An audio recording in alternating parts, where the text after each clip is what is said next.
Please subscribe Sadhguru Sai Creations.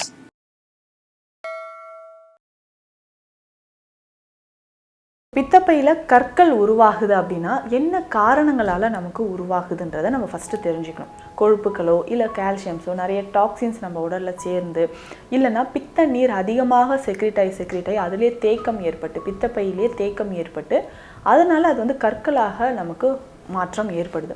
அடுத்தது முக்கியமாக பார்த்தோம்னா எடுக்கக்கூடிய உணவு முறைகளாலையும் பித்தப்பையில் கற்கள் ஏற்படலாம். சிம்டம்ஸ்னால் எந்த மாதிரியான அறிகுறிகள் நமக்கு தெரியும்னா, ஒரு மாதிரியான வாயில் வந்து கசப்பு ஏற்படுறது. ஸோ காலை நேரத்தில் எந்திரிச்சோடனே ஒரு வாந்தி வர மாதிரியான ஒரு உணர்வு ஏற்படுறது, வாயில் வந்து கசப்பு ஏற்படுறது. அதுக்கப்புறம் வெயிட் லாஸ் ஆகிட்டே வருது, உடல் எடை குறைஞ்சிக்கிட்டே வருது, பசியின்மை. உணவு முறைகளை பொறுத்த வரைக்கும் எதனால் வருதுன்னு நம்ம பார்த்தோம். எதையெல்லாம் நம்ம தவிர்க்கணும், இது ரொம்ப முக்கியம். நம்மளுடைய வலது பக்கம் இருக்கக்கூடிய வயிற்றுப்பகுதியில் ஒரு வலி ஏற்படும். வலது பக்கம் அப்பர் அப்டமன், மேல் வயிற்றுப்பகுதியில் வலது பக்கம் அது கரெக்டாக நமக்கு வலி தெரியும். அது தொடர்ந்து அப்படியே பின்னாடி முதுகு பக்கமும் நமக்கு வந்து வலி தெரிய ஆரம்பிக்கும். இதுதான் நமக்கு வந்து பித்தப்பையில் கற்கள் இருக்குது அப்படின்னா அதற்கான சிம்டம்ஸ் அப்படின்னு சொல்லலாம்.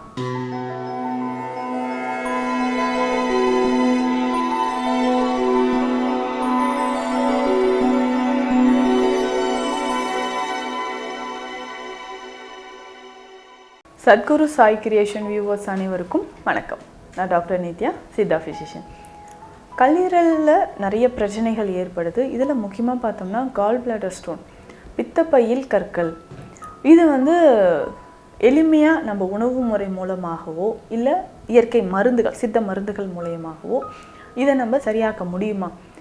நிறைய பேர் கேட்குற கேள்வி என்னென்னா, மேம் கால் பிளாடரில் ஸ்டோன் இருக்குன்னா இமிடியேட்டாக இது வந்து இன்னும் ஒரு 1 மந்த்துக்குள்ளேயோ 10 டேஸ்க்குள்ளேயோ அதை ரிமூவ் பண்ணுங்கள், கால் பிளாடரை ரிமூவ் பண்ணிடணும் அப்படின்னு தான் சொல்கிறாங்க. இது எனக்கு ஆனால் ரிமூவ் பண்ணுறதுக்கு எந்த ஒரு விருப்பமும் கிடையாது, இயற்கையான முறையில் இதை நம்ம சரி பண்ணிக்க முடியுமா அப்படின்னு கேட்குறீங்க. நிச்சயமாக முடியும்.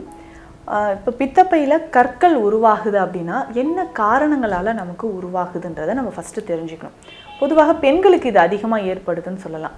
அதாவது இந்த ப்ரெக்னென்சி டைமில் வந்து ப்ரெக்னென்சி முடிஞ்சு ஆஃப்டர் டெலிவரிக்கு அப்புறம் அந்த டைமில் வந்து நம்ம ஸ்கேன் எடுத்து பார்க்கும்போது சிலருக்கு நல்லாவே தெரியுது.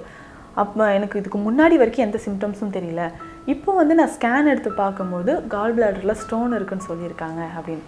பொதுவாக இது வந்து அதிகமான கொழுப்புகள் வந்து நம்ம உடலில் சேரும்போது ஏற்படக்கூடியது அப்படின்னு சொல்லலாம். கொழுப்புகளோ இல்லை கால்சியம்ஸோ நிறைய டாக்ஸின்ஸ் நம்ம உடலில் சேர்ந்து இல்லைன்னா பித்த நீர் அதிகமாக செக்ரிட்டாய் அதிலே தேக்கம் ஏற்பட்டு பித்தப்பையிலே தேக்கம் ஏற்பட்டு அதனால் அது வந்து கற்களாக நமக்கு மாற்றம் ஏற்படுது.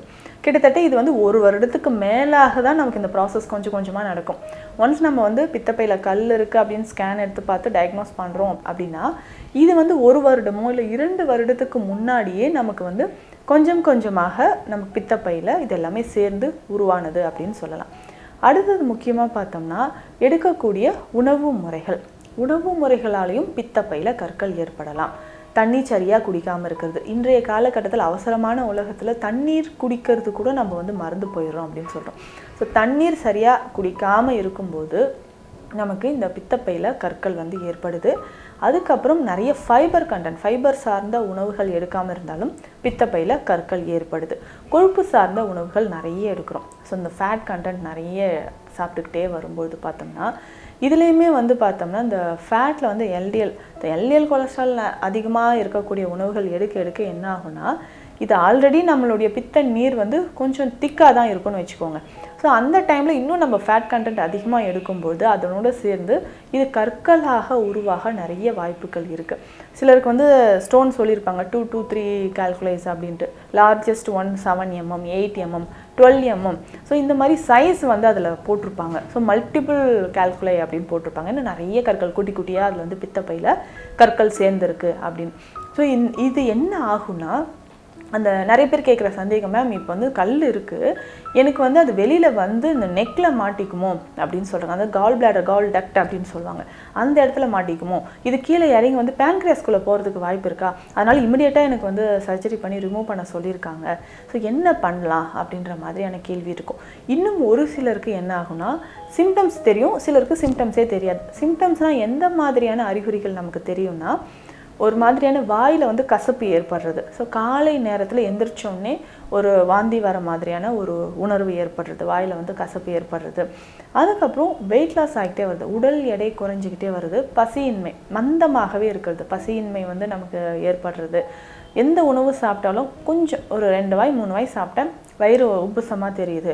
சிலருக்கு வந்து அடிக்கடி லூஸ் மோஷன் போகிறதோ இல்லை மலச்சிக்கல் ஏற்படுறதோ இந்த மாதிரியான சிம்டம்ஸ் வந்து தெரியும். கரெக்டாக மெயினாக பார்த்தோம்னா நம்மளுடைய வலது பக்கம் இருக்கக்கூடிய வயிற்றுப்பகுதியில் ஒரு வலி ஏற்படும். வலது பக்கம் அப்பர் அப்டமன், மேல் வயிற்றுப்பகுதியில் வலது பக்கம் அது கரெக்டாக நமக்கு வலி தெரியும். அது தொடர்ந்து அப்படியே பின்னாடி முதுகு பக்கமும் நமக்கு வந்து வலி தெரிய ஆரம்பிக்கும். இதுதான் நமக்கு வந்து பித்தப்பையில் கற்கள் இருக்குது அப்படின்னா அதற்கான சிம்டம்ஸ் அப்படின்னு சொல்லலாம். சிலருக்கு சிம்டம்ஸே தெரியல, ஏதோ ஒரு ரீசன்னால நான் வந்து ஸ்கேன் எடுத்து பார்க்கும்போது ஐயோ இத்தனை கல் இருக்கா, பயந்தே போயிட்டேன் அப்படின்லாம் சொல்லுவாங்க. ஸோ சிலருக்கு வந்து சிம்டம்ஸ் தெரியும், சிலருக்கு சிம்டம்ஸ் தெரியாமலும் இருக்குது. உணவு முறைகளை பொறுத்த வரைக்கும் எதனால் வருதுன்னு நம்ம பார்த்தோம், எதையெல்லாம் நம்ம தவிர்க்கணும், இது ரொம்ப முக்கியம். இப்போது பித்தப்பை கற்களை பொறுத்த வரைக்கும் மருந்து அப்படின்னு சொல்கிறது இரண்டாவது தான். முதல்ல நம்ம ஃபாலோ பண்ண வேண்டியது உணவு முறைகள் ரொம்ப ரொம்ப முக்கியம். உணவு முறைகளை நம்ம சரியான விகிதத்தில் ஃபாலோ பண்ணிட்டு வந்தோம்னா ரொம்ப ஈஸியாக இந்த பித்தப்பையில் இருக்கக்கூடிய கற்களை நம்ம கரைக்க முடியும். அதற்கு நம்ம என்ன பண்ணணும்னா ஃபஸ்ட்டு நம்ம கொழுப்பு சார்ந்த உணவுகளை நிச்சயமாக அவாய்ட் பண்ணணும். அதில் முக்கியமாக பார்த்தோம்னா நம்ம அனிமல் ப்ரோட்டீன் அப்படின்னு சொல்கிறோம், அதாவது நான்வெஜ்ஜை டோட்டலாக கட் பண்ணணும். அதுக்கப்புறம் பார்த்தோம்னா ஆயிலி டயட், எண்ணெயிலே வந்து பொரித்த உணவுகள், எண்ணெய் நிறைய சேர்த்து சாப்பிட்ட உணவுகள், அதை டீப் ஃப்ரை பண்ணது. அதுக்கப்புறம் ஜங்க்ஸ், முக்கியமாக ஃபாஸ்ட் ஃபுட்லாம் நிறைய சாப்பிட்றது, அதில் உப்பு சத்து அதிகமாக இருக்கக்கூடிய உணவுகள், ப்ரிசர்வேட்டிவ் சேர்த்து செய்கிற உணவுகள். இன்றைக்கு உணவு முறைகளில் வந்து பார்த்தோம்னா நிறைய ரெடிமேட் ஐட்டம்ஸ் கிடைக்குது. இப்போ சப்பாத்தியாக இருக்கும், இல்லை பரோட்டா இருக்குது, ரெடி டு ஈட், லைட்டாக நம்ம வந்து அந்த 2 minutes ஹீட் பண்ணால் போதும், ரெடியாக நம்ம வந்து சாப்பிட்டுக்கலாம் அப்படின்ற மாதிரியான உணவுகள் நிறையவே மார்க்கெட்டில் அவைலபிளாக இருக்குது. இந்த மாதிரி உணவுகளை எடுக்கிறத முற்றிலுமாக நம்ம தவிர்த்தே ஆக வேண்டும். ஸோ இதை வந்து நம்ம கண்டினியூஸாக சாப்பிட்டு தான் என்ன ஆகுதுன்னா நமக்கு கற்களாக உருவாகுதுன்னு சொல்லலாம். பொதுவாக நம்ம உடலில் கழிவுகள் வந்து கொஞ்சம் கொஞ்சமாக தேங்கி தான் நமக்கு கற்களாகவோ இல்லை கட்டிகளாகவோ வருது. இதை ஈஸியாக நம்ம கரைக்கணும் அப்படின்னா சூப் வகைகள் ரொம்ப முக்கியம். அதாவது காய்கறிகளை நல்லா வேக வைத்து அதனோட மிளகு, சீரகம் எல்லாமே சேர்த்து அந்த சூப்பை குடிக்க உடலில் மூளை முடுக்கில் இருக்கக்கூடிய கழிவுகள் வெளியேறும். இதில் முக்கியமாக பார்த்தோம்னா கொள்ளு ரொம்ப ரொம்ப முக்கியம். கொள்ளு சாப்பிட என்ன ஆகும்னா கற்கள் வந்து கரைய ஆரம்பிக்கும். முக்கியமாக பித்தப்பையில் இருக்கக்கூடிய கற்கள். பித்தப்பையில் இருக்கக்கூடிய கற்கள் கரையணும் அப்படின்னா வாரத்திற்கு 3 அல்லது 4 நாட்கள் கொள்ளை நம்ம எடுத்துக்கணும். இதை எப்படி எடுத்துக்கணும் அப்படின்னா கருப்பு கொள்ளாக இருந்தால் இன்னும் பெஸ்ட்டு. ஸோ கொள்ளை நல்லா ஊற வச்சதுக்கப்புறம் இதை நல்லா நம்ம பாயில் பண்ணணும். கொதிக்க வச்சு அந்த கொள்ளு தண்ணியை மட்டும் 1 கிளாஸ் அளவுக்கு நம்ம எடுத்துக்கணும். இதனோட கொஞ்சம் ஒரு 1/4 டீஸ்பூன் அளவுக்கு மஞ்சள் பொடி சேர்த்து இதை நம்ம குடிச்சிட்டு வரணும். எந்த டைமில் குடிக்கலாம் அப்படின்னு பார்த்தோம்னா காலையில் பிரேக்ஃபாஸ்ட் எடுத்ததுக்கப்புறம் உணவு எடுத்து 1 மணி நேரம் கழித்து இதை நம்ம இந்த கொள்ளு கஷாயத்தை குடிச்சிட்டு வரலாம். ஸோ இந்த மாதிரி வாரத்துக்கு 3-4 நாட்கள் நம்ம வந்து கொள்ளு கஷாயம் குடிக்க என்ன ஆகும், இது குடித்ததுக்கப்புறம் 2 மணி நேரத்துக்கு அப்புறம் நல்லா தண்ணி குடிக்கணும். ஏன்னா பாடி வந்து ஹீட் ஆகக்கூடாது.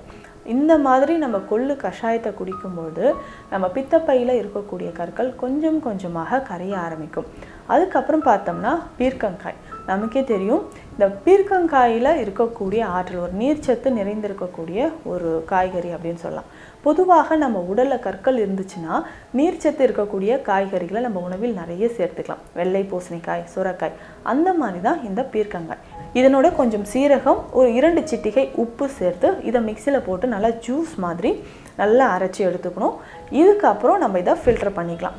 கொஞ்சமாக எலுமிச்சை சாறு சேர்த்து தினமுமே இதை காலையில் குடிக்கலாம். ஒரு நாளைக்கு பீர்க்கங்காய் சாறு, இன்னொரு நாளைக்கு நம்ம வந்து இந்த வெள்ளை பூசணிக்காயோ, அடுத்த நாள் நம்ம வந்து சுரைக்காய், இந்த மாதிரி நீர்ச்சத்து இருக்கக்கூடிய காய்கறிகளை ஒவ்வொரு நாளும் நம்ம வந்து மாற்றி நம்ம காலையில் எம்டி ஸ்டொமக்கில் குடிச்சிட்டே வந்தோம்னா பித்தப்பையில் இருக்கக்கூடிய கற்கள் நிச்சயமாக கரையும். ஏன்னா உணவு முறையில் தான் ஃபஸ்ட்டு இதை நம்ம கரைக்க முடியும்னு நான் சொல்லியிருக்கேன். அதற்கு அடுத்தது வந்து பார்த்தோம்னா இஞ்சி சுரசம் அப்படின்றது அடிக்கடி நம்ம உணவில் சேர்த்துக்கலாம். இஞ்சி சுரசம் அப்படின்னு சொல்கிறது என்னென்னா, இஞ்சி ஒரு சின்ன துண்டு தண்ணீரில் போட்டு நல்லா கொதிக்க வைக்கணும். இதனோட கொஞ்சமாக வெல்லம் இல்லைன்னா கருப்பட்டி, ஒரு ஏலக்காய், இதை வந்து நல்லா கொதிக்க வச்சு எடுத்துக்கணும். ஒரு 1.5 கிளாஸ் தண்ணி வைக்கிறோன்னா அது ஒரு 3/4 கிளாஸாக வந்ததுக்கப்புறம் எடுத்துக்கணும். இது வாரத்திற்கு 2 நாள் இந்த இஞ்சி சுரசத்தை ஃபாலோ பண்ணிட்டு வரலாம். இந்த மாதிரி நம்ம குடிக்கும்போது பித்தப்பையில் இருக்கக்கூடிய கற்கள் வெளியேறும். முக்கியமாக பார்த்தோம்னா இந்த பித்தப்பையில் இருக்கக்கூடிய கற்கள் வெளியேறணும் அப்படின்னா ஒரு பிளாடர், அதாவது கால் பிளாடர் இருக்குது, அதில் வந்து மைன்யூட்டாக ஒரு சின்ன டக்ட் மூலயமா தான் அதில் இருக்கக்கூடிய நமக்கு பித்த நீர் வந்து வெளியேறுது. அப்போ அந்த சின்ன டக்ட் வழியாக தான் அந்த கற்களும் வெளியேறி வரணும். ஸோ அப்போது நம்ம சிறுநீரக கற்களை வந்து ஒப்பிட்டு பார்க்கும்பொழுது பித்தப்பையில் இருக்கக்கூடிய கற்கள் கரையிறதுக்கு கொஞ்சம் நாள் எடுக்கும். அப்போது நம்ம டயட்டை ஒரு 3 மாதங்கள் வரைக்கும் அந்த டயட்டை வந்து நம்ம ரெகுலராக ஃபாலோ பண்ணிக்கிட்டே வரணும். ஸோ இந்த மாதிரி ஃபாலோ பண்ணும்போது நம்ம பித்தப்பையில் இருக்கக்கூடிய கற்கள் கொஞ்சம் கொஞ்சமாக கரைந்து வெளியேறும். இதற்கு ஏற்ற மாதிரியான சித்த மருந்துகளும் நம்ம கொடுக்குறோம். ஸோ ஆல்ரெடி நமக்கு வந்து கொலஸ்ட்ரால் இருக்குது, பிபி இருக்குது. ஸோ இதற்கு ஏற்ற மாதிரி இந்த பித்தப்பையில் இருக்கக்கூடிய கற்கள் கரைவதற்கான மருந்துகளும் நம்ம கொடுக்குறோம். இதில் முக்கியமாக பார்த்தோம்னா அந்தி மந்தாரை அப்படின்னு சொல்கிறோம் இல்லையா, இதை வந்து நம்ம கஷாயம் மாதிரி மருந்தாக கொடுத்துட்ருக்குறோம். அதுக்கப்புறம் வந்து பார்த்தோம்னா யானை நெறிஞ்சில் நீர்முள்ளி சேர்ந்த மருந்துகள், இது வந்து சிறுநீரக கற்கள் இருந்தாலும் சரி, பித்தப்பையில கற்கள் இருந்தாலும் சரி, இதை பயன்படுத்துகிறோம். இது கூட சில மூலிகைகளை சேர்த்து நம்ம எடுக்கும்பொழுது அதிகமான பலனை கொடுக்குது அப்படின்னு சொல்லலாம். பித்தப்பையில் கற்கள் இருக்குன்னா இன்ஃபெக்ஷன் ஆகாமல் நம்ம வந்து பித்தப்பையை அகற்றாமல் ரொம்ப எளிமையாக அதை வந்து நம்ம சரி செய்து கொள்ள முடியும். இதனோட சித்த மருந்துகள் துணையோடு நான் சொன்ன இந்த உணவு முறைகளும் ஃபாலோ பண்ணிட்டு வந்தோம்னா பித்தப்பையில் இருக்கக்கூடிய கற்கள் நிச்சயமாக கரையும். மீண்டும் அடுத்த பதிவில் சந்திக்கலாம். நன்றி.